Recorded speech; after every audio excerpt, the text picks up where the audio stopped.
Hi guys! Saan nga ba natin makikita yung mga old conversations dito sa Messenger? Halimbawa nito, meron kang ka-chat, so gusto mong balikan yung mga dating chat nyo or dating conversations nyo. Hindi mo na kailangang scroll yung Messenger mo. So in this video guys, ituturo ko sa inyo kung ano yung gagawin natin para makita natin ng mabilis yung mga chat natin dati or yung mga old conversations natin. So kung gusto mong malaman, panoorin mo lang ang video na ito. So tara, turo ko sa iyo.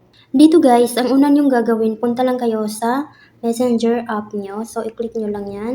And then hanapin nyo lang dito kung sino yung taong gusto nyong makita yung mga old conversations nyo. So halimbawa ako itong Habibi.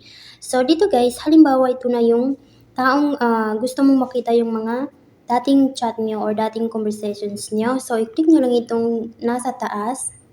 Tapos dito guys, hanapin nyo dito yung search in conversation. So ayan. So dito guys, search nyo lang yung natatandaan nyo na topic nyo dati. So halimbawa ilalagay ko dito ay kamusta ka na?